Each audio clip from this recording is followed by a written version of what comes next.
Hola, ¿qué tal? Bienvenidos a El Cine de Arte. Mi nombre es Román Rangel. En esta semana tengo el gustazo de platicar con Blanca López. Ella es profesora en el SEI Institute México, además de productora del programa de radio Horroris Causa. Quiero dar la bienvenida a Blanca. Muchas gracias por aceptar la invitación. No, muchas gracias a ti por la invitación. Sí fue algo padre, inesperado, pero chido. Es que La casa. luego te confieso, o sea, mi lógica al invitar es como tengo un tema y luego pienso en quién podría ser bueno, o sea, quién sabe más que yo del tema para venir a platicar aquí al Cine de Arte. Y pues así llegué contigo. Te he escuchado obviamente en los podcasts con Dan, donde creo que hemos tenido un par de ocasiones donde hemos compartido programa con él. Lo que pasa es que siempre que nos invita somos como 14 en la pantalla y luego he tenido el gusto de conocer a algunos en persona y tú quién eres. Yo estuvimos en un programa juntos y yo ni me acuerdo, ¿no? O sea, mil disculpas por eso, pero sí es que ahora sí que así como cuadrícula de Zoom no me acuerdo mucho. Oh, y de hecho hasta consulté con Dan, ¿no? Le pregunté, oye, esta Blanca sí sabe de esto de horror, y dice, no, claro que sí, ella sabe de todo eso. Entonces yo dije, pues, qué mejor que hablar contigo.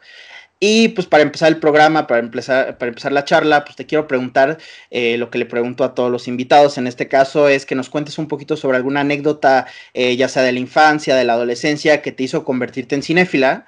Específicamente ahorita que estamos hablando del género de horror, también te quiero preguntar cuál fue la película del género de horror que te marcó. Ahora sí que pregunta difícil porque neto, Román, no recuerdo un solo día de mi vida que no haya tenido que ver con pantallas. Ya fuera la pantalla de tele, ya fuera la pantalla de cine o la pantalla videolúdica. Me encantan las pantallas, soy una gran consumidora de medios, también de literatura, pero sobre todo el género de horror y desde siempre. O sea, si me preguntas, ¿y qué onda con el horror? Hijo, probablemente el recuerdo más antiguo de una película de horror no sería propiamente una película de horror, sería más bien un thriller, sería Los ojos de Laura Marsh, que la veía de repente mi mamá, que también ponía, por ejemplo, la reportera del crimen. Y bueno, esas cosas se me hacían fascinantes. Y pues bueno, ella siempre ha sido gran lectora de Stephen King. Y pues uno bien morrito de 5 o 6 años, ves a mamá clavada en un librote, pues ¿de qué será, no? Eso debe estar bien mágico, ¿no? Ay, ¿de qué se trata? Ahí me echaba un choro, porque por supuesto el chamaco de 6 años, a ver, bueno, explícale IT, eso, o de Stand, o cualquiera de esas cosas. Pues bueno, digamos que me hacía esa síntesis de explica el libro de la manera más aburrida que te pueda salir. Pues yo me quedaba así como que no, yo creo que Cuyo se trata de algo un poquito más, ¿no? O sea, un perro que se pone loco y que se enferma y que pues, causa problemas, pero 400 y tantas páginas para contarme eso, yo creo que debe haber un poquito más, ¿no? Habría sido esa una de las primeras, pero creo que Los ojos de Laura Marsh, pero probablemente así las dos que recordaré siempre, porque una me quitó el sueño como una semana, tenía yo 8 años cuando la vi, y la otra se me hizo la cosa más cool de todo el universo. La primera sería La hora del vampiro, de Hooper, la adaptación de Stephen King, o sea, el hermano arañando ahí la ventana, bueno, no me dejó dormir una semana. Y la otra sería Alien, el octavo pasajero, que de hecho es una de mis películas favoritas en la vida. El xenomorfo creo que me ha seguido toda mi vida. Adoro el diseño, adoro a Giger, su arte. Y esa película en particular, como es, vaya, muy desoladora. Y al final el gato se salva, entonces ya, es perfecta. Ese sería el origen, yo creo.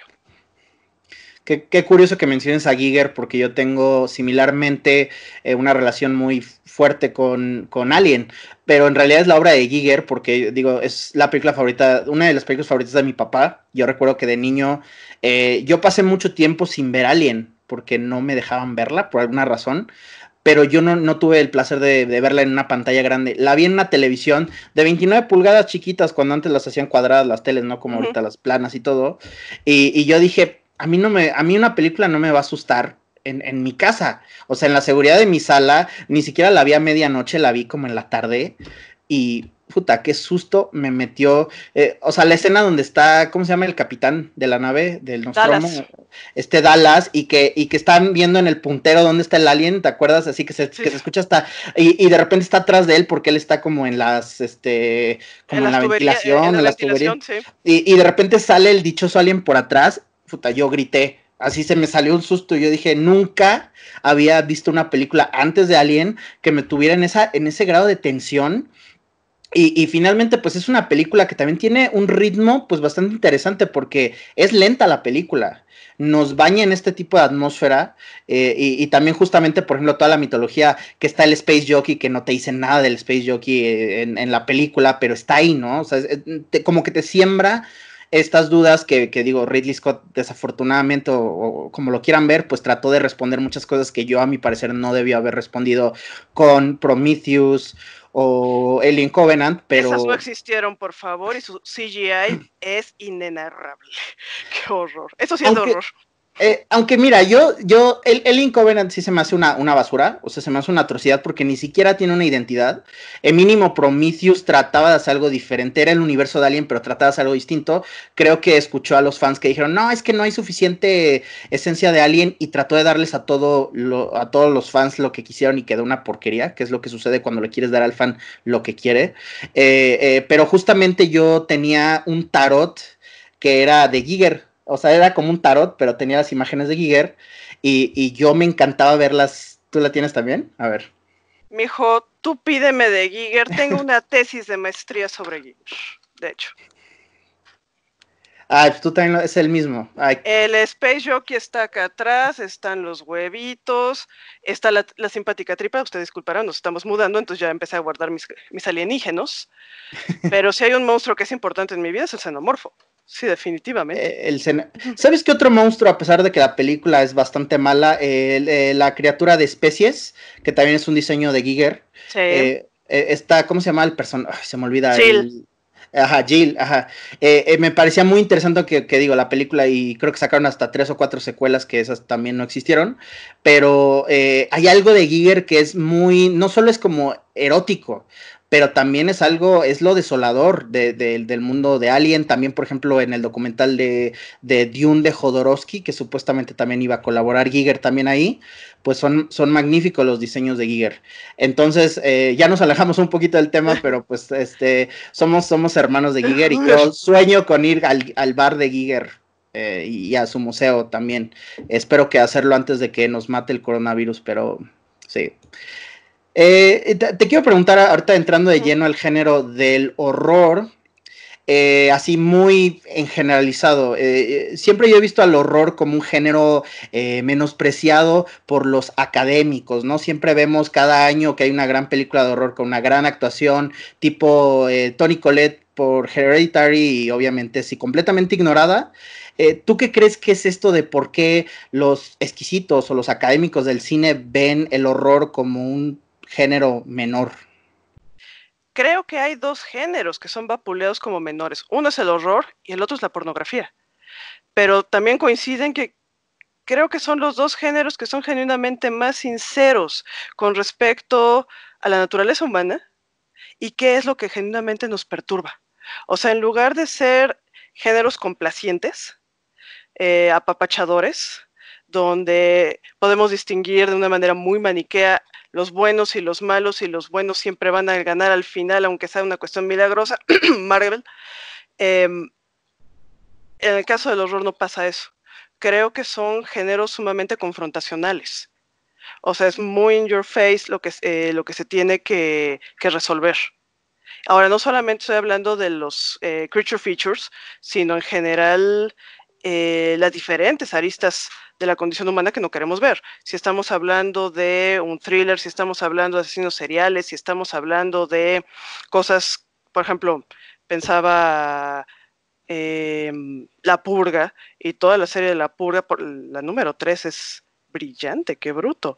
Ahí estás viendo condiciones humanas trepadas unas cuantas rayitas, pero últimamente eso es lo que somos una bola de bichos ojetes y culeros, y no tenemos buena onda para con el prójimo.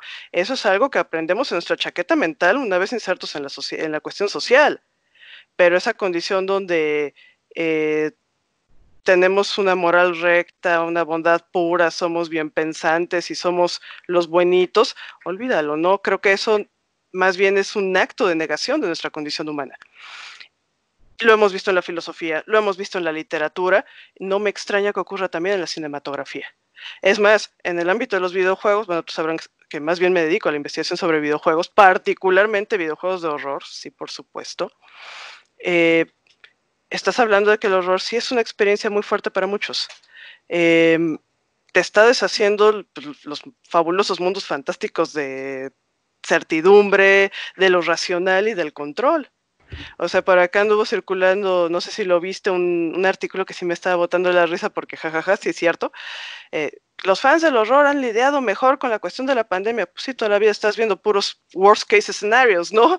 Entonces, no es que estés curado de espanto, pero por lo menos sabes que, ¿qué sería lo peor que podría pasar? No, bueno, explota el planeta, ¿no? No es esta condición donde y todo se va a resolver de manera milagrosa por un Deus ex machina porque somos buenos de corazón. No, bueno, eso pasa en Disney, pero eso no pasa en el mundo. Sin embargo, creo que el horror te lo está mostrando. Te lo está mostrando y en muchos niveles distintos. ¿Por qué a la academia no les gusta? Porque, por el amor de Dios, ahora sí que yo como académico te lo digo, si existe algo que ha construido este mundo imaginario que se opone a las pasiones humanas, a la falta de control humano, a todo lo que tiene, pues lo que implica el sinsentido de la condición humana, pues son los aparatos académicos y las ciencias más duras, pues. No todos los aparatos científicos, evidentemente, pero sí la mayoría. No me extraña que la cinematografía pensemos, tú dices el Oscar, yo creo que el Oscar es como ganarte un premio TV Notas, pero bueno, es el más, si es visible, pues bueno, todo el mundo lo ve, pues sí han dejado de lado las películas de horror, ¿no? Se consideró un logro que le dieran a Get Out, al guionista, bueno, al guion lo premiaran. No creo que haya sido la mejor propuesta de Peele, pero bueno, por lo menos ahí está, ¿no? Y para colmo no creo que se lo hayan dado porque fuera un buen guión de horror, sino porque era un guión sobre la lucha de los negros contra el mundo, ¿no? Entonces, hijo, hay ciertos Es que es mundos que justamente venden. eso, la academia va a valorar o apreciar el espejo de sus propios valores y cualquier cosa que enfrente sus valores lo van a rechazar, es obvio. Y como dices, Get Out no me parece una mala película de ninguna manera, No, pero no me parece grandiosa tampoco, no no, es la gran película no. de horror, pero justamente es esta cuestión, o sea, este era un tema que quería ir más adelante, pero vamos de una vez.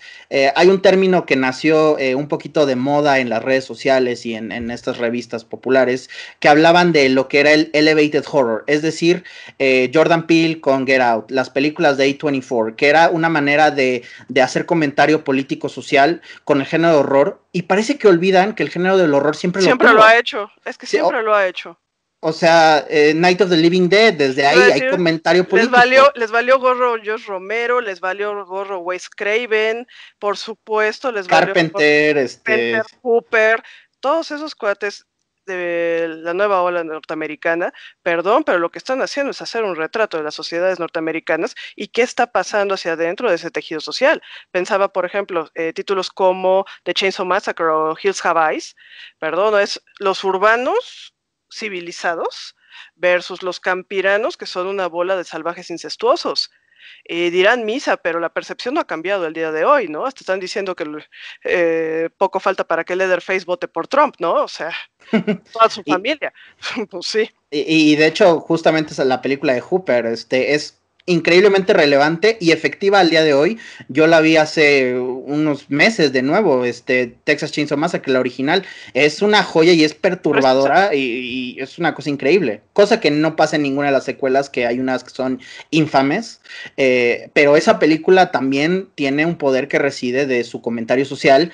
Y por eso te digo, a mí me choca elevated horror, como si el horror fuera algo barato y que ahorita lo han elevado estos nuevos realizadores y digo, qué tontería, se ve que no conoces tú de cine de horror para hacer ese tipo de comentarios. Y luego hay ocasiones en que también, perdón, pero a la academia le encanta mamar chueco. O sea, pues sí, y esto es horror de arte. No, bueno, pues llámalo art house horror si quieres, cuando no puedes meter una película dentro del género por checklist. De acuerdo, cosas como La Bruja, cosas como Babadook, cosas, It Follows, de acuerdo, a lo mejor no están Hereditary que habías mencionado hace rato, todo lo que está haciendo Eggers, por ejemplo, además de La Bruja, El Faro, de acuerdo, no entra como un checklist dentro del género, hay una propuesta aparte, va, pero yo no creo que sea más elevada. Nada más creo que tiene una propuesta discursivamente un poquito más compleja, pero la condición de la crítica social, política, económica, las radiografías familiares, eso lo ha hecho el horror desde siempre. Creo que es una de las voluntades del horror hacer eso. Por eso también es un género al que se le ha valorado como una cosa intrascendente o que es nada más un tipo de entretenimiento barato. Te está diciendo cosas que no quieres escuchar. Claro. Y desviándonos un poquito en algo que tú obviamente dominas, la narrativa de los videojuegos. Yo te quería preguntar, porque yo soy de la generación noventera que creció con los juegos de PC, de horror. Hay 3 juegos que me marcaron, y te lo digo porque curiosamente me marcaron mucho más en el medio de los videojuegos que en el medio del cine o la televisión. En este caso es un juego que se llama The Seventh Guest y The 11th Hour, que fue la secuela, y otro que se llama, basado en las historias de Edgar Allan Poe, se llama The Dark Eye. Entonces son juegos de estos juegos que ya casi no existen en la actualidad, del point and click, es decir, pues tú con el mouse controlabas y te metías en una historia. Tenían mucho de cine porque en realidad no eran juegos ni de acción ni nada, y la interactividad pues se basaba en que tú nada más fueras descubriendo pistas. Sin embargo, esos juegos me perturbaron porque te adentran de una manera, digo, similarmente al cine, pero de una manera muchísimo más profunda, porque yo soy ese personaje, o sea, digamos que son juegos en primera persona donde tú estás convirtiéndote en el protagonista de esas historias.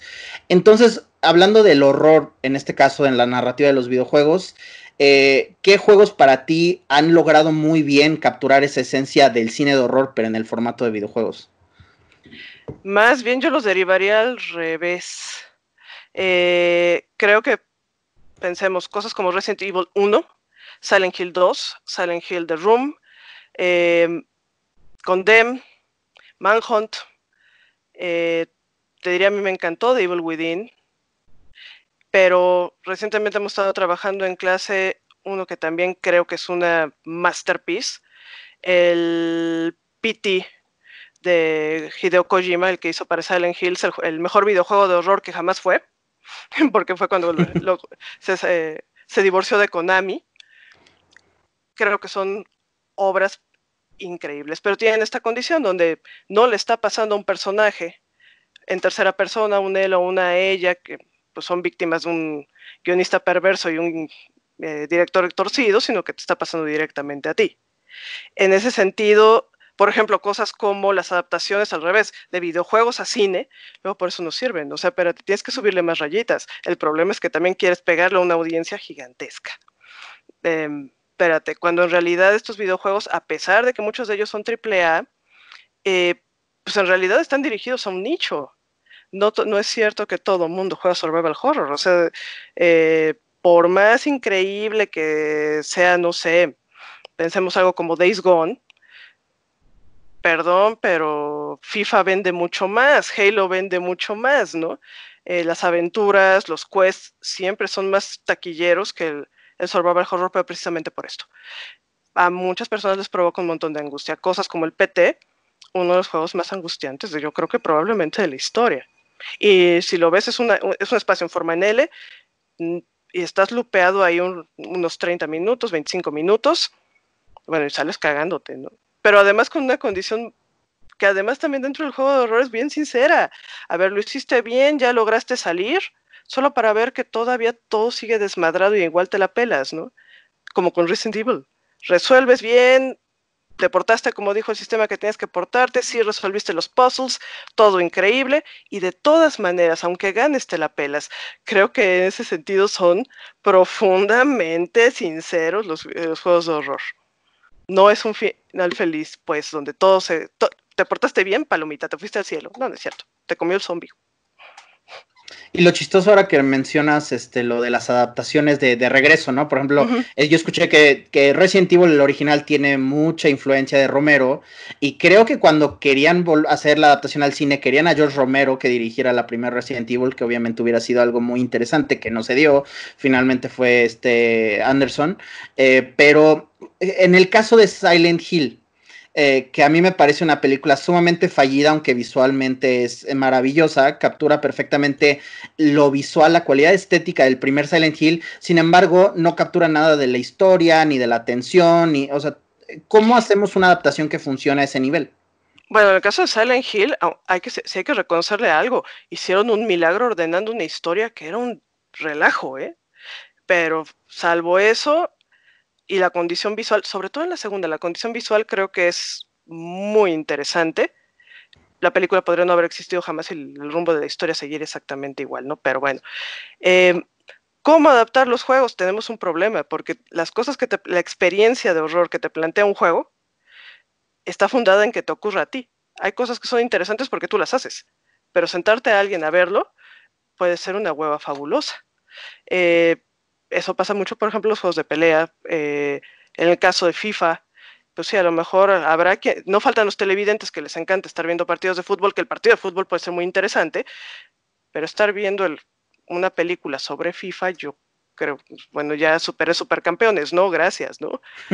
Sí, entonces tendrías que subirle unas cuantas rayitas para que fuera igual de intenso. El problema es que eso te digo, ya te reduce la audiencia, ¿no? Cuando hacen Resident Evil, pues sí, o sea, el hype como lo plantearon, pues está chido, está padre, yo soy fan de Mila Jovovich, pero pues más allá de eso, te faltó un montón de gore, un montón de violencia, un montón de brutalidad explícita que tiene el juego, que no necesariamente tiene que ver con hacer pedazos los cuerpos, ¿no? Pero pues esa película ya no era para adolescentes y adultos, ¿no? Ya era una película pues de nicho, ¿no? Propiamente para adultos, que ya no te justifica el uso de una franquicia y la recuperación que pudiera tener, ¿no?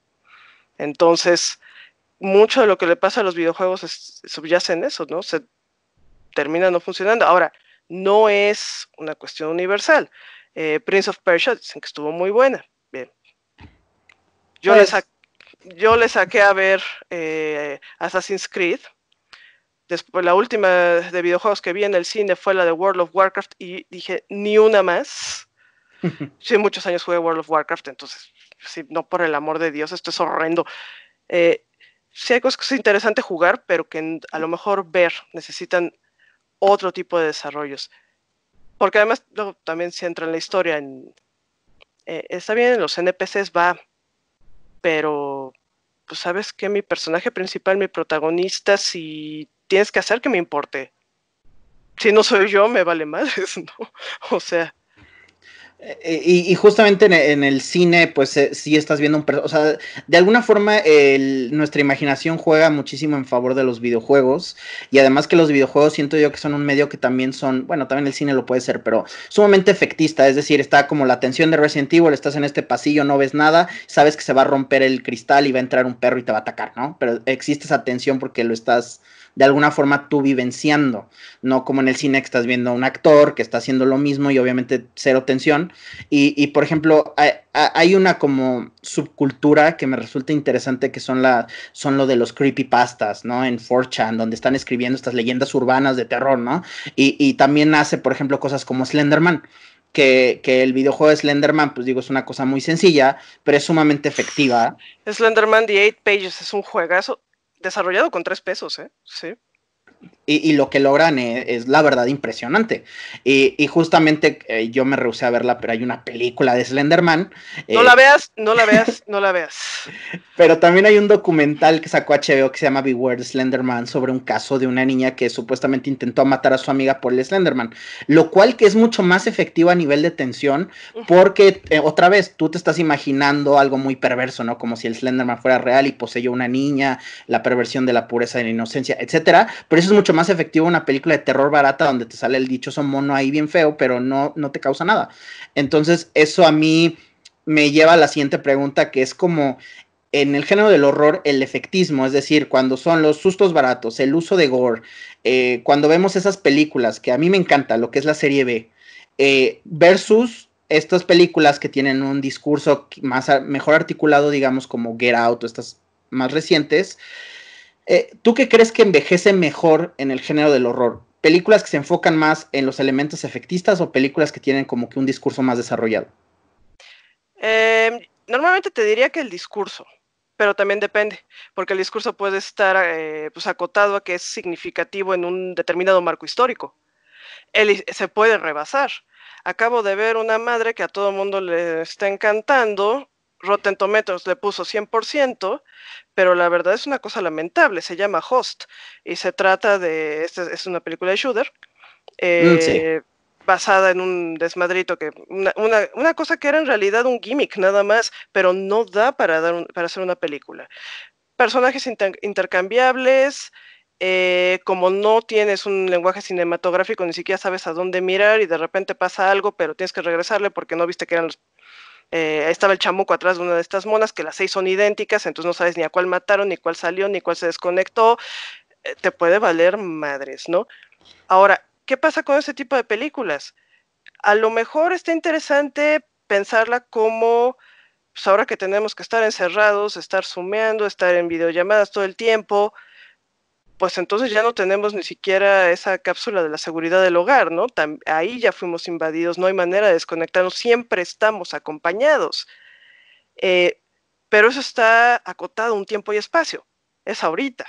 No ha sido así siempre y posteriormente pues, tal vez también eso cambie, ¿no? Entonces puede ser un discurso adecuado, puede ser un discurso certero, pero solamente dentro de ese marco de referencia, ¿no?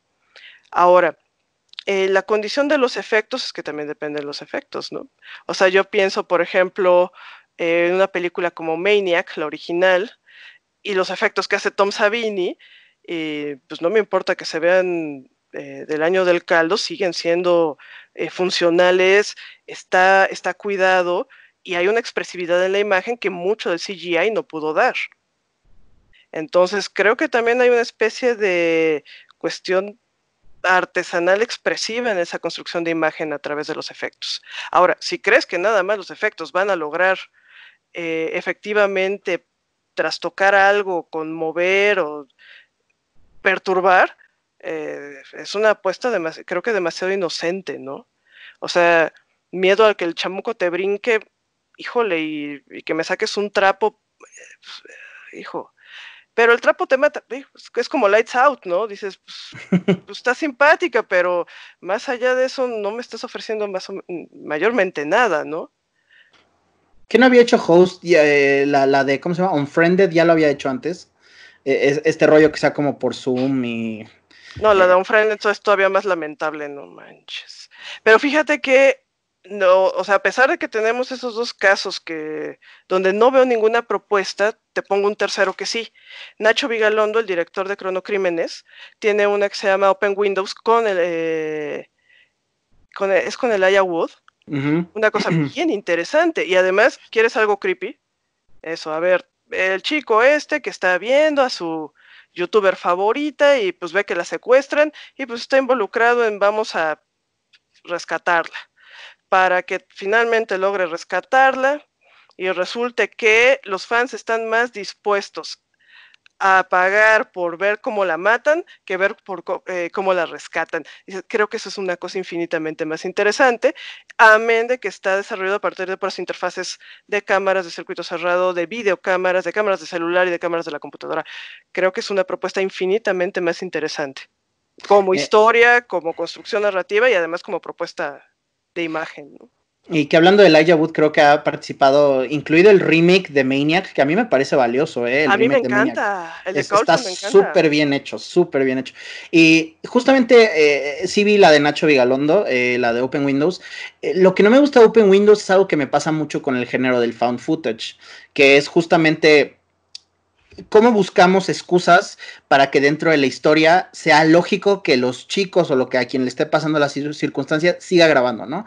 Tipo Cloverfield, ¿no? ¿Por qué demonios no bajan la dichosa cámara y se esconden de un monstruo que está atacando la ciudad? Creo que La Bruja de Blair, que creo que revitalizó, no lo inventó, obviamente ya ha habido fan footage antes, pero La Bruja de Blair Holocausto hace... Caníbal es found footage.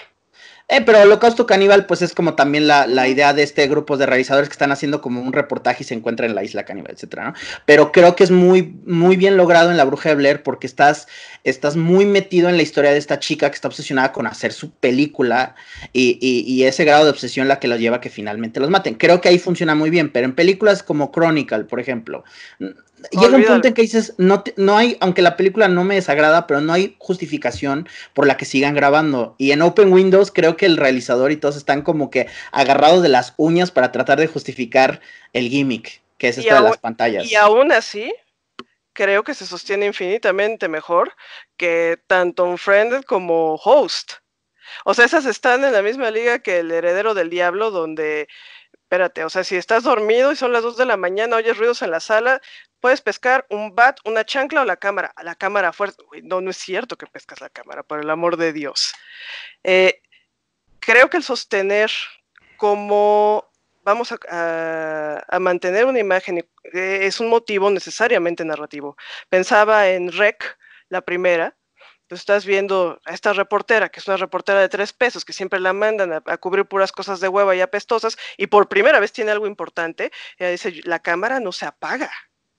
Sí, o sea, pero ahí ves una construcción de un personaje infinitamente más interesante. Ahí hay una motivación para no apagar la cámara y sostener ese tipo de imagen. Cosa que no ves en las otras. Y la razón por la que funcionan es la construcción de un personaje. Y aquí es donde te quiero preguntar, los arquetipos clásicos del cine de horror. Podemos hablar sobre la homofobia, la misoginia que claramente hay en las propuestas de los slasher, por ejemplo, ¿no? Las clásicas historias donde van a una cabaña, están todos calenturientos, viene un asesino, pero incluido también la definición interesante de lo que es una final girl, que ahorita quisiera hablar de eso. Pero, ¿cómo has visto que han evolucionado también los arquetipos en estas películas en comparación de los últimos años? Bueno, ahí tanto el maestro Camarillo como yo hemos tenido una discusión porque yo no estoy de acuerdo en el uso de la palabra arquetipo. Creo que es un fusil del lenguaje psicoanalítico mal utilizado. Creo que en la mayor parte de los casos más bien se están refiriendo más bien a monotipos o incluso estereotipos. Incluso si habláramos de funciones, ya son funciones dentro de un lenguaje codificado y eso no es un arquetipo. Pero bueno, pensemos estas funciones del sistema narrativo. No creo que hayan cambiado demasiado, porque últimamente pensemos que tomamos a la Final Girl, que es una de mis figuras favoritas en la vida. Sí, para que vuelvan a decir que no existen mujeres fuertes en el cine hasta episodio 7. Es que hay gente para la cual el mundo empezó en 2004, dales chance. Bueno, si vemos el caso de la Final Girl, donde tienes efectivamente un viaje de la heroína, donde empieza una chava que normalmente va a ser X, pero que se va a quedar sin todas las posibilidades de ayuda, es decir, no va a tener, ya sea el matón o sea el monstruo, lo que sea, la va a dejar sin amigos, la va a dejar sin novio, la va a dejar sin padres. ¿Qué crees, chava? Ya no hay nadie que responda por ti, tienes que crecer. Pues que alguien me ayude, no, ni madres. Desde lo que tú tienes que armarte para resolver y contestar a esa situación. Incluso pensaba en por ejemplo, dentro del Rape and Revenge, I Spit on Your Grave, la original. O sea, tienes, sí, efectivamente, el ultraje a esta chica, pero como esta chica que la dejan por muerta, con sus propios recursos y con su propia voluntad, ve cómo resuelve y además cobra venganza, ¿no? O sea, en ese sentido, creo que la función de la Final Girl es una cosa bien interesante en el horror. Es un action figure femenino, no es una emulación masculina, no es un gender bender, sino es una figura femenina en un papel femenino que puede crecer y que puede responder. Incluso cuando vamos a pensar, flexibilizar el verbo genderbenderizado, pensaba en Pesadilla en la calle del infierno, en la 2, cuando tenemos este personaje, donde ya no tenemos una chica como personaje principal, sino que es este chavo. Además gay. Además gay. Bueno, y conste que También tenemos una entrevista con él, por cierto, también. Ha de ser del documental de Scream Queen, ¿no? Sí, el de Scream Queen, con Mark Patton, pero para Horroris Causa pudimos entrevistarlo.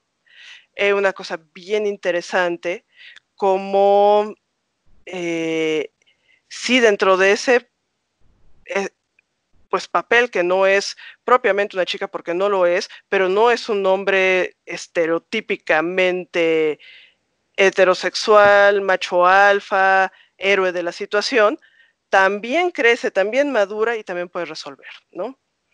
O sea, creo que el horror permite eso, como muchos personajes que socialmente fueran marginales pueden crecer, pueden madurar, volverse fuertes y al final ser los héroes de la historia y salvar el día, a pesar de que hayan empezado como víctimas.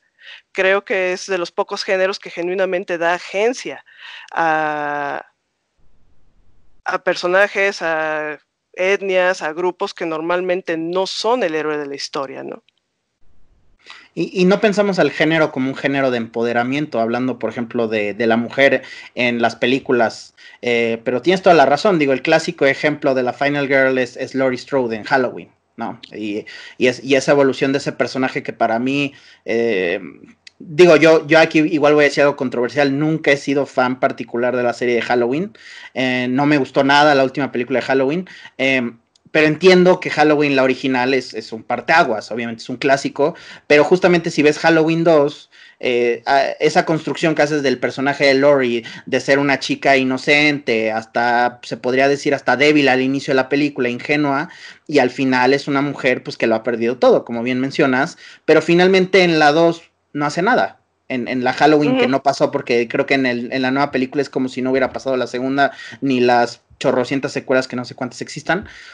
Sin embargo, me resulta muy interesante el cómo podemos ver que una mujer no es una damisela en estos géneros. Por ejemplo, también ver la película de Carrie, ¿no? Ahí tienes a Michael. Ahí está. Me encanta. Por ahí tenemos hasta una foto con esta, pues la actriz que hace de Laurie Strode. Con Jamie Lee Curtis. Con Jamie Lee Curtis. Sí, no, pues sí. Amo a la doña, la amo. Pero sí, la última película creo que tuvo varios momentos lamentables. Valió la pena nada más por el momento en que, spoiler, ni modo, si no la han visto, tampoco se pierden gran cosa, no se preocupen. Cuando ella sale volando por el balcón y que Michael se asoma y le aplican la que le aplicaron la que aplicó él en la primera, ¿no? Que la che abuela Terminator ya se fue, se decía fuerzas, che Laurie Strode es la neta. Pero sí tienes, creo que esa observación es muy acertada, no son, híjole, no están esperando a que la salven, más bien esperan a que la salven hasta que se dan cuenta que solamente se pueden salvar ellas. Pensaba en Laurie Strode, pensaba en Sarah Connor, pensaba en, por supuesto, Helen Ripley, que esos son Final Girls, que además, por ejemplo, en las clases uso mucho el caso de Sarah Connor, porque muchos de mis chicos ya la conocieron cuando ya era Sarah Connor, le parto la madre al Terminator que me pongas enfrente. Pues no, Sarah Connor no empieza así, o sea, es una chica cualquiera que se está arreglando para una cita esperando que no le tiren plancha, ¿no? Es lo único que quiere y no solamente le tiran plancha, sino que además le cae el maquinón del futuro, ¿no? O sea, digamos que no era su día y todo lo que pues tiene que pasar para que ella, mijo, ni modo, tengo que rifarme yo, ¿no? Acabamos de ver, la acabo de ver otra vez, pues una de mis favoritas, qué buen narrador es el señor James Cameron. Y cosa que no es de mis directores favoritos, pero el cuate sabe contar historias. Y crear personajes femeninos fuertes, ¿eh? Nos dio a Helen Ripley, nos dio a Sarah Connor y nos dio a Rose en Titanic. Y si esas no son mujeres fuertes, perdón, pero Rey se caga con Rose, güey. O sea. Pero ya ves que a James Cameron lo andaban queriendo cancelar, ya ves que ahorita todo el mundo quiere cancelar después de sus comentarios de la Mujer Maravilla, que dijo que no era... Y dijeron, es que James Cameron, no, o sea, como si James Cameron fuera un abuelito que no sabe nada, ¿no? Que no está... O sea, se me hace una reverenda pendejada, lo siento, y James Cameron, digo, yo puedo cuestionar las historias de James Cameron como poco originales, pero nadie sabe hacer un verdadero blockbuster, un éxito garantizado como James Cameron, nadie. Ni siquiera George Lucas. Entonces, pues creo que todo el crédito que merece y también por darle este empoderamiento a esas. Ellen Ripley también, pues sí, obviamente es uno de los personajes femeninos más fuertes en la historia del cine y ver esa evolución igualmente de la primera Alien. De entrada le dio un nombre porque pues nada más era Ripley. En la primera en ningún momento dicen que se llama Helen. Eso se lo ponen hasta la segunda. Así que, y él ya era inclusivo antes de que estuviera el mame de moda. Cuando están sacando las fichas de la tripulación, si tienen suficiente vicio, morbo, voyeurista como uno, verán que Lambert es transexual. O sea, Cameron ya te ponía eso como parte del universo, integrado de manera orgánica, sin el mame de esta sí es la primera inclusiva. No, señor. Cuéntame una historia desde una perspectiva de un autor que alcanza a ver que el mundo no es maniqueo, buenos y malos, blancos y negros, hombres y mujeres, que la cosa es mucho más compleja. Creo que el hombre lo alcanza a ver. Y algo bien interesante que hace con ese personaje también es que en vez de decir ya esta es una super guerrera que va a enfrentar a todos los malditos aliens y todo, la humaniza aún más dándole un aspecto maternal en Aliens, ¿no? Entonces, o sea, no solo es crear un estereotipo de, ay, la mujer chingona que ya, que es lo que pasa con Sarah Connor en las secuelas de Terminator que no deberían existir, después de la 2 no debería haber Terminator, pero... La 2, no te metas con la 2, por favor. No, la 2 es a mí me encanta. La 2 es quizás el argumento más fuerte para decir que sí hay secuelas que superan a la original. Aunque Terminator 1 es una película ochentera con mucho encanto, a mí me encanta, pero Terminator 2 es grandiosa. Pero sin embargo, Terminator 3, 4, 5 ya no sé en qué van. La última es un bodrio. Y por más gusto que me dé volver a ver a esta, ¿cómo se llama la actriz de Sarah Connor? Linda Hamilton. A ver a Linda Hamilton de nuevo, que yo pensé que ya estaba en el retiro, me da muchísimo gusto, pero la película es una porquería. O sea, ¿cómo le da sentimientos al Terminator que mató a su hijo? Eso es así con una de las cosas más estúpidas que yo he visto en una película de género, pero bueno, ahí está la última de Star Wars, entonces tampoco es muy difícil. La última, las últimas 3. Pero si hablamos de Star Wars como un desastre de trilogía, hablando de la trilogía de Disney, es como también el ejemplo perfecto. Nunca jamás le pidas a los fans lo que quieran ver, porque invariablemente va a ser una porquería. Después de The Last Jedi ya ves que se supone que a nadie le gustó, aunque a mí me parece la más propositiva de esas tres, al menos, de esas películas de Disney. Pero finalmente en la 3 fue, bueno, vamos a pedirles una disculpa, vamos a deshacer todo lo que hicieron en la previa y ahorita les vamos a dar que regrese el emperador, vamos a darles fanservice. No, o sea, y no. O sea, esa película es lamentable. También te quería preguntar, Blanca, dentro del horror y sus múltiples subgéneros que existen, ¿cuál es tu subgénero favorito del horror? El body horror. Definitivamente el body horror. Si me preguntas cuál es mi director favorito, ahí es David Cronenberg. O sea, creo que atrapa muy bien todo lo que es esta condición de... Bueno, y qué espanto puede experimentar a alguien de sentir que está perdiendo control sobre su cuerpo. Y que es algo que toda la vida tenemos. Nos enfermamos, nos cansamos, nos da hambre, nos da sueño. Es como estar luchando constantemente contra el organismo, ¿no? O sea, quisiéramos ser dioses, pero ni modo. Tenemos carne y hueso que se están haciendo pedazos todos los días, ¿no?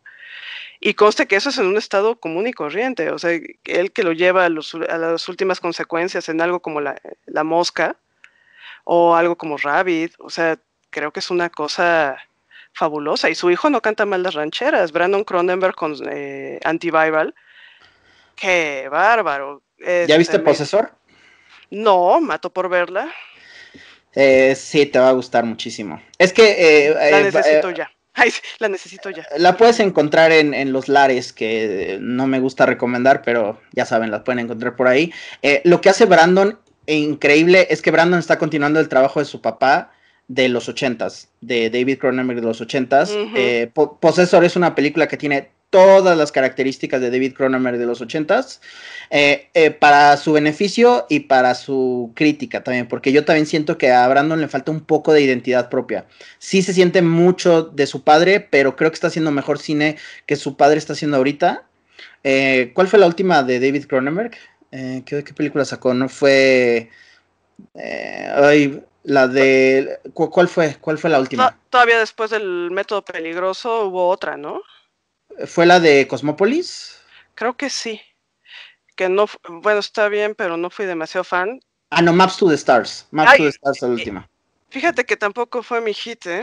Yo se me hizo una porquería. Esa no. Esa No sí fue mi no. hit. Pero justamente, pues también digamos que los directores pues tienen una evolución y pues también sería otro tema completamente de ver la historia de un realizador de los 80s a la actualidad, obviamente no es lo mismo y creo que pierde mucha vitalidad, con sus excepciones, pues digo, Scorsese ahí está todavía haciendo películas muy vitales, ahí está el director de Mad Max, ¿cómo se llama? Frank Miller. Miller está ahí, pues obviamente hizo Fury Road, que es de las mejores películas de acción de los últimos años, pero Yo en te general... diría que creo que es la mejor del siglo XXI, pero bueno, es la cosa más cinematográfica que he visto en los últimos 20 años. Qué bruto, qué cosa. Es que ahí también entra lo que es un término que luego lo utilizan de forma pretenciosa, pero creo que aplica, es pure cinema. Es una película que es enteramente acción, pero que sin embargo tiene no solo estos elementos efectistas, sino tiene una historia que se sostiene muy bien, es una historia simple, pero el mundo que crea y el que tiene esa película es impresionante. Yo no sé ni cómo demonios la hizo, o sea, yo veo los detrás de cámaras y aún no me la creo, y me encanta un comentario que dijo Steven Soderbergh acerca de esa película. Creo que comenta, yo no sé cómo George Miller todavía no está filmando esa película. Es decir, cómo no está todavía rodando esas secuencias de acción y no sé qué pensar de la película de precuela del personaje de Charlize Theron, de esta Furiosa, pero pues la estaré viendo porque creo que George Miller también es un director que cómo puede pasar de algo como las 4 de Mad Max a hacer algo como Babe o Happy Feet, ¿no? Que parecieran que son de otra mentalidad. Pero de todos modos creo que es un realizador sumamente propositivo y nunca veremos su Justice League, pero creo que hubiera sido algo al menos interesante. Pero bueno, ya nos desviamos un poco del tema del body horror. ¿Sabes lo que me pasa a mí del body horror? A mí también me encanta Cronenberg, creo que es un genio. Sin embargo, creo que erróneamente, en mi opinión, se compara mucho a David Cronenberg con el otro David famoso del cine, que es David Lynch. Y creo yo que son realizadores completamente diferentes. Pero aquí si tuviera yo que hacer esa comparativa, que es absurda, pero creo que David Lynch es mi director favorito vivo. Entonces, pero hay algo de David Lynch que su horror, digamos, no es precisamente un body horror, aunque igual sus cortos experimentales se acercan un poco. Eraserhead quizás podría ser vista como un body horror. Pues el feto de Eraserhead sale ahí en el PT de Kojima, ¿cómo no? ¿A poco sí? No, Sí, es que... este fetito es igualito, sí. Y esa película también tiene un contexto muy cabrón, o sea, sobre lo que implica la paternidad y demás. Entonces, pero David Lynch, no sé si tú viste la última temporada de Twin Peaks. Me encantó. O sea, yo creo que para mí esa serie, película de 18 horas, que yo no me gusta meterme en esos discursos, francamente ridículos sobre si es o no cine, pero se me hace uno de los entretenimientos más cabrones de los últimos años, esa temporada de Twin Peaks, y también cómo juega, creo que para mí, si hablamos del efectismo del horror, como los sustos baratos, que yo ya soy completamente, a mí no me hace nada cuando veo una película, por ejemplo, del Conjuro, y ya sabes que te va a salir la niñita en el pasillo, ¿no? Que te avienta un juguetito. O que es un ruido de, es el mejor amigo que te asustó y sonó el ruido en el soundtrack, me parece terrible, pero cuando David Lynch te da un susto, vaya que te afecta. La escena de Mulholland Drive, cuando está contando del sueño en la cafetería y van atrás y de repente sale este personaje, puta, yo la volví a ver recientemente y me saca de onda, o sea, verdaderamente es perturbador. Pero es que el elemento de las cintas de Lynch es que siempre hay como un elemento muy onírico. O sea, no estás viendo como una realidad, estás viendo como si todo fuera un sueño. Por eso también como que las interpretaciones del cine de Lynch, pues no me convencen, porque cada quien también formula una interpretación. Pero en este caso creo que también es un tipo de cine de horror, estas películas de David Lynch. Pero te digo, no sé, ¿tú cómo ves a Lynch en comparación, por ejemplo, a Cronenberg? Son diferentes, muy diferentes. Lo que pasa es que sí creo que el elemento onírico en Lynch es incluso pesadillesco. Y creo que está jugando en esa dimensión de lo perturbador, que no es exactamente una pesadilla per se, pero son esos sueños de angustia donde hay algo que no checa y que eso te está sacando de onda. Creo que lograr eso es infinitamente más difícil que aventarte un monstruo. Creo que el genuino horror no es miedo, no es un susto, no es un espanto, sino es esa perturbación incómoda. O sea, creo que por eso, por ejemplo, el cine de horror no puede ser políticamente correcto. El cine de horror tiene que incomodar. O sea, por ejemplo, trabajo con los chicos de videojuegos, mucho la película del Babadook. Un día la estaba viendo con el grupo y uno de los chavos dice, ay, profa, no me está dando miedo, pero sí me haciendo sentir muy incómodo. De eso es el horror. Que te saque de onda, que te saque de tu lugar. Y si para eso de repente te va a lastimar un poco, pues qué bienvenido, ¿no? Esa es la condición de quiebre del horror, creo. O Sí, sea, no el monstruo. El monstruo, ¿qué? Pues un monstruo puede ser Godzilla, ¿no? Y puede estar padrísimo y puede ser divertido. Y el monstruo puede ser tiburón, pero siempre, si no hay nada más allá del bicho, nada más es eso. Un bicho que es como si vas al baño, te topas una araña y te asustaste, ¿no? Y bueno, ¿y? claro, y ese es el elemento transgresor que hace muy bien Lynch, porque es una pesadilla suburbana. Es decir, es un horror que está tan cerca de nosotros que es mucho más perturbador, porque generalmente, pues, una película de horror, a veces no nos identificamos con si es una película de ciencia ficción, ¿no? Por ejemplo, si está en una nave y hay un monstruo, pues digo, pues, yo nunca he ido a una nave espacial y el monstruo, pues quién sabe, ¿no? Pero, ¿qué tal si el vecino es un asesino? O qué tal si el vecino es un pederasta? O qué tal si en la esquina están haciendo cosas terribles y tú estás en tu burbuja de seguridad y es cuando alguien, y creo que Blue Velvet es un perfecto ejemplo de eso. La escena inicial de Blue Velvet, donde el hombre que está regando el jardín se desmaya y hace este zoom y se ve la maleza, el pasto y Las después gotas. las gotas y luego encontramos una oreja ahí y ese es el detonante de la historia. Esa es la perfecta metáfora de lo que hace el cine de Lynch tan perturbador. Que cómo creemos que a nivel superficial todo está bien, hay una calma, hay una tranquilidad, pero si nada más rascas tantito, encuentras este horror. Entonces creo que por eso lo hace sumamente efectivo y por eso creo que son las propuestas de horror más populares, hablando de todo el cine de Blumhouse, por ejemplo, que bueno, Blumhouse tiene cosas muy buenas y tiene cosas infames, le tira todo Blumhouse, pero finalmente creo yo que si nada más nos quedamos en el estereotipo, por ejemplo, lo de los chicos que van a una cabaña, es decir, ok, se ha hecho 1000 veces, se puede hacer muy bien, digo, Evil Dead y todo lo que ha derivado de eso, pues o sea, es Cabin in the entretenido. Woods es buena propuesta, ¿eh? Pero Cabin in the Woods es súper transgresora al género, entonces que eso lo hace muy chingón. Pero justamente hablando de un horror más puro, me parece que muchas de estas propuestas, como estos slashers, solo reciclan lo mismo una y otra vez. Yo recuerdo que cuando, por ejemplo, salen estas películas que son como que lo que influye principalmente en algo que va a ser copiado y copiado y copiado, por ejemplo, fue Scream, que fue un subgénero que parodia un poco el slasher, donde todos los personajes están completamente como self-aware de que hay un asesino y hacen bromas y comentarios basados en las películas que ven. ¿Cuántas películas tipo Scream vimos? Bueno, vimos 4 Screams y creo que estuvo serie de televisión, va a haber una quinta. Sé lo que hicieron el verano pasado, Leyenda Urbana. Está regresando un poquito ese con algunas de Blumhouse, por ejemplo, Happy Death Day, que también tiene un elemento satírico y están bien, no me molestan, pero de alguna forma yo no puedo dejar de ver que solo es repetir. O sea, hay un elemento derivativo en todas estas películas que para mí llegan a cansar. Lo que pasa es que, por ejemplo, pensaba en la primera de Scream.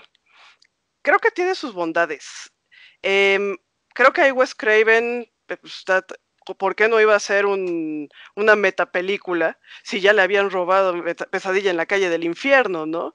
O sea, como respuesta a ese conflicto que tuvo con el estudio. Aunque hizo una que era, hizo una de Pesadilla en la calle del infierno, que era una parodia, ¿no? Que era una película dentro del, ¿cómo se llamaba? Es la número 7, y no es por nada, pero esa es perturbadora, ¿eh? O sea, desde una visión más de psicoanalista, esa posibilidad de no poder transformar la pulsión de muerte a través de la sublimación estética y cómo empieza a pegarle a los actores, al director, al escritor, esa película sí está hablándote del horror de veras, ¿eh? La 7, creo que, mira, la 1 me encanta, pero la 7 creo que es una de las más valiosas de toda la saga de Pesadilla en la calle del infierno, definitivamente. Digo, ya después Freddy peleó contra Jason y ya todo se fue al demonio, ¿verdad? Pero Tenía una especie de consistencia que era lo peor del caso. Yo la fui a ver al cine, confieso con ustedes hermanos, que la fui a ver al cine ya en plena luz de día. Lo hice en público, imagínate. Y a pesar de todo, las piezas pegaban. ¿Cómo? Eso que dices, güey, no es posible que esto tenga sentido, pero lo tiene. Y ahí debieron de haberlo dejado. Jason después en el espacio y Jason dice, o sea, olvídalo. Y también, hablando de franquicias que muchas veces se extienden demasiado, y yo tengo una cierta fascinación, y voy a confesarlo, es un placer culposo, pero yo tengo un placer culposo con la serie de Saw. A mí me encanta la franquicia de Saw. ¿Y por qué me encanta? Me encanta un poco similarmente a por qué me gusta mucho la franquicia de Rápido y Furioso. Otra vez, son placeres culposos. A mí lo que me encanta de Saw es que básicamente están improvisando la historia con cada edición, con cada secuela. La manera en que tratan de justificar continuamente por qué todavía Jigsaw sigue matando a pesar de que lo asesinaron en la tercera, se me hace no solo risible, pero hasta noble. Hasta digo, imagínate que te pagaran por decir, a ver, ya matamos a tu asesino principal, ¿cómo chingados va a seguir matando, no? A pesar de que la mataron en la 3 y ya van, ¿cuántas de eso van? ¿6? ¿7? Como 6 o 7, no sé, como 8,000. Sí. Va a haber una 8 con este Chris Rock, que vi el trailer, y Samuel L. Jackson, que digo, wow, ok. Bueno, Samuel L. Jackson está bien, pero Chris Rock no. Bueno, no sé. Chris Rock lo he visto en diferentes aristas. La vamos a acabar viendo como sea, ¿no?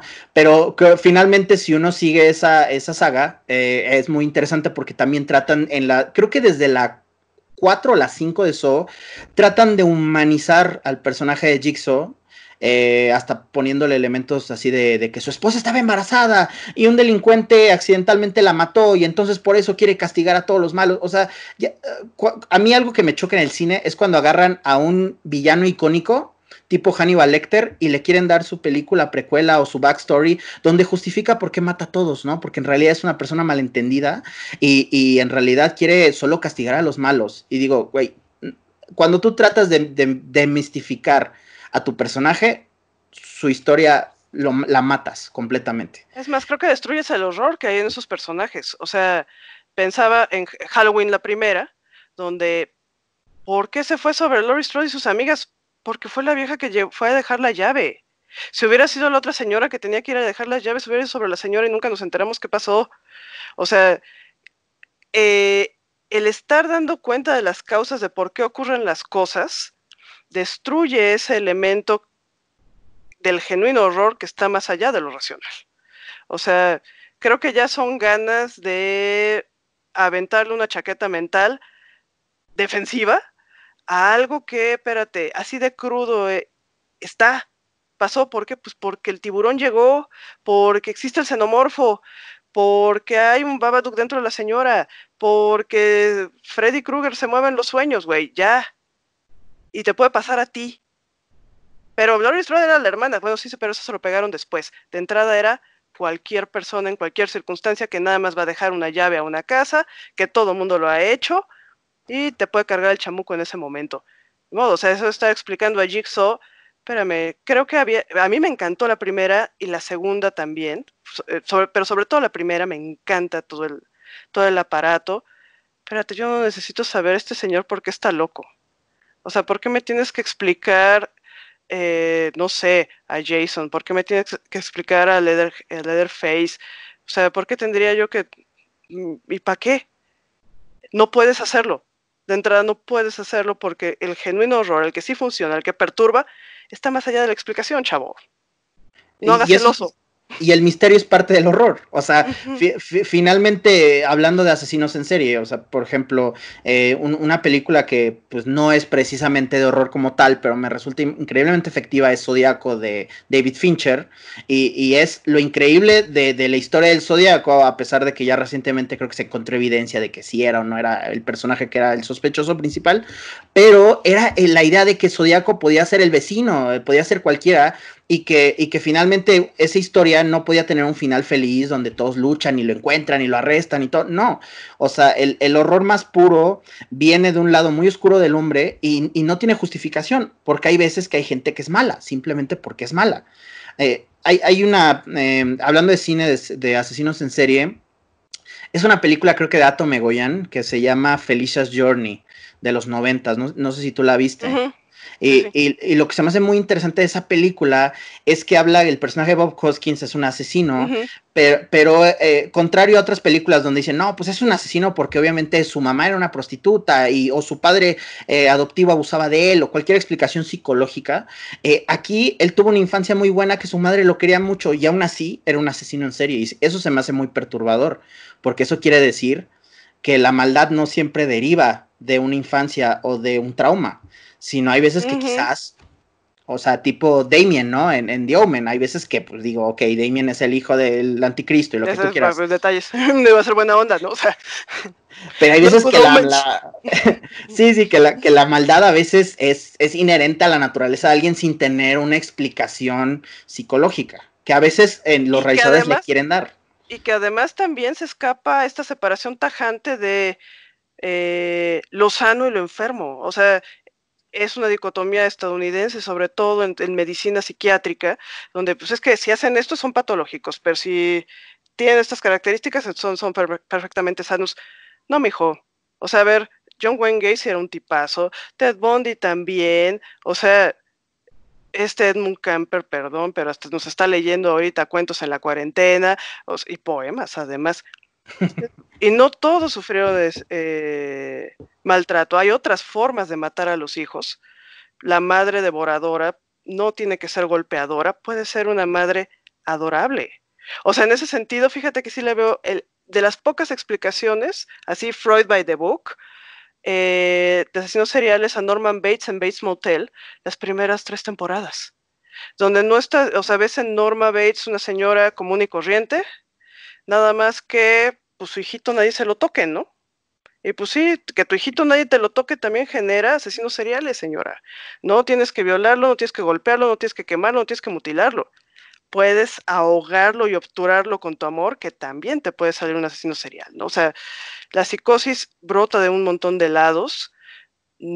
No hay recetas, no hay, a ver, incluso dentro de las mismas ciencias del comportamiento, pues hay generalidades, pero pues caso por caso son cosas distintas. Y el querer explicar, primero, personajes de la ficción desde un aparato que se vuelve ya no solamente ficcional, sino además ya incoherente, creo que es darle la madre a construcciones que culturalmente necesitamos. Sí necesitamos poder pensar que existe un Aníbal Lecter que clínicamente es perfectamente inconsistente, pero que me está representando lo más exquisito de la cultura junto con lo más primordial, y que ese cuate puede ser encantador y de repente ya me está cocinando, ¿no? Y que tenemos monstruos de ese calibre, o monstruos como, no solamente el caso de Aníbal, pensando qué pasó con Buffalo Bill en El silencio de los inocentes, o hablando de John Wayne Gacy, que es uno de mis asesinos seriales favoritos. Hay una película que se llama Dear Mr. Gacy, basada en una novela escrita por un cuate que pues él mismo se denomina la última víctima de John Wayne Gacy. ¿Quieres ver algo perturbador ahí? Son puras llamadas por teléfono, pero genuinamente perturbador. Y no tuvo ni siquiera que tocarlo, solo lo vio una vez, o sea, en X, ¿no? Pero ahí es donde estás viendo, si no la maldad, si por lo menos esta condición humana que, pues sí, perdón, no somos ángeles, mijo, más bien somos simios hiper sofisticados y pobrecitos simios compararlos con nosotros. No tienen la culpa, sí, no tienen la culpa, pero la neta es que somos una bola de monstruos.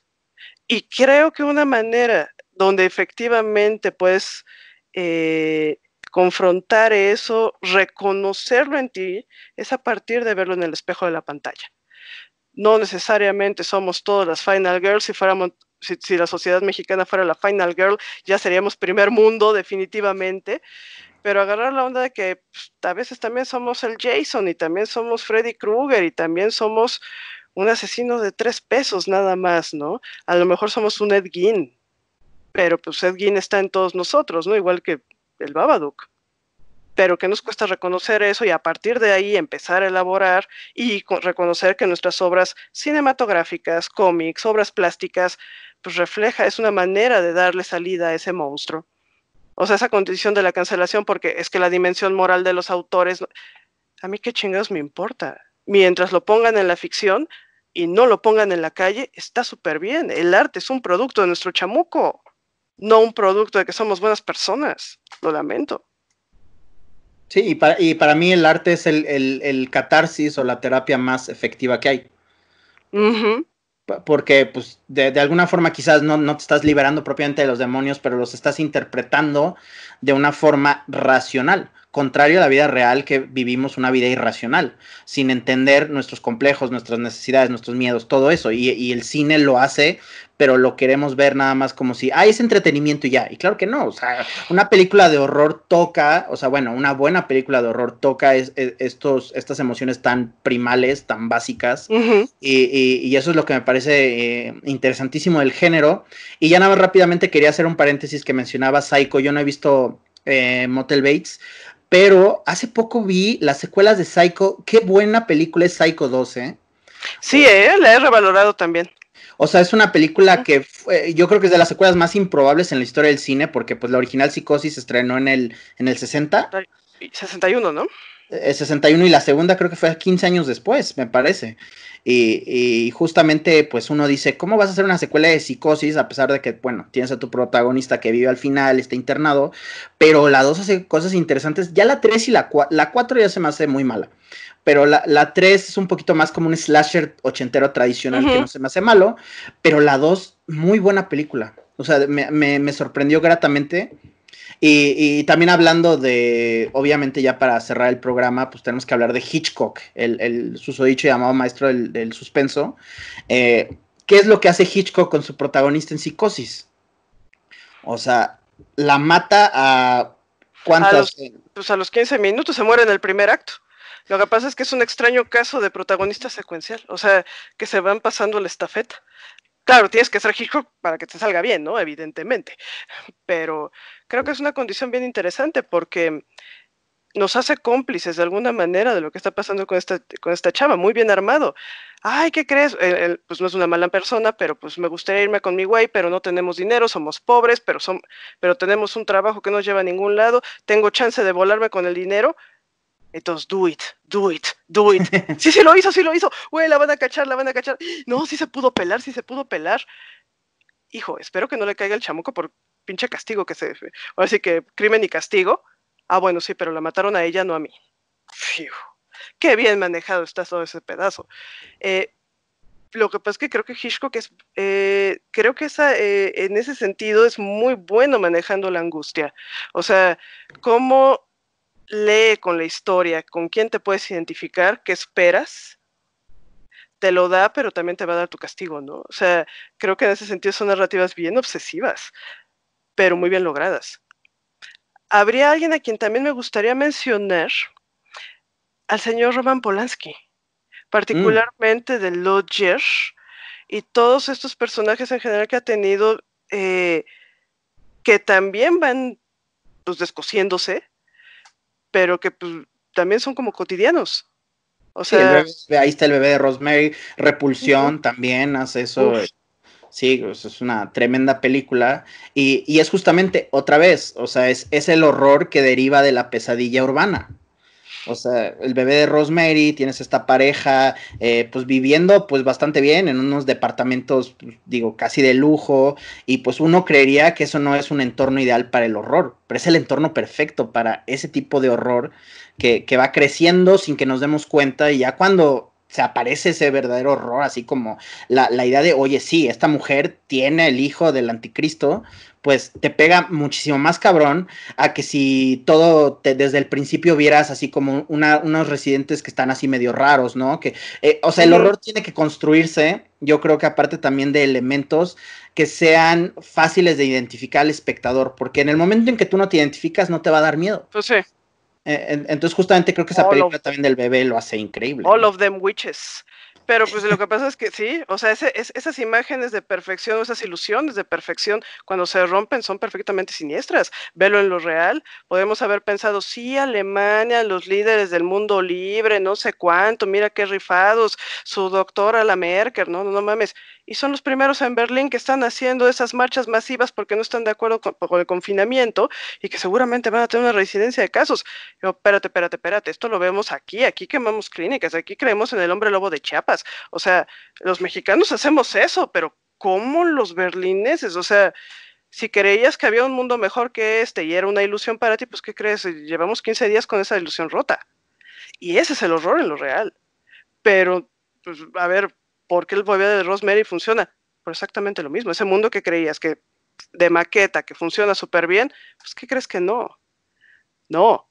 O sea, que serían los casos de, pensemos, durmiendo con el enemigo, casos como What Lies Beneath, o sea, sí, es mi fairy tale, pero resulta que no, estás eh, con un monstruo, ¿no? El monstruo estaba en la cocina, ¿no? Y tú ni Claro. lo sabías. En el Babadook, ¿no? Tu mamá que tendría que ser pues bueno, es como dicen en el cuervo, ¿no? Mamá es la palabra para Dios en los labios de los niños, ¿no?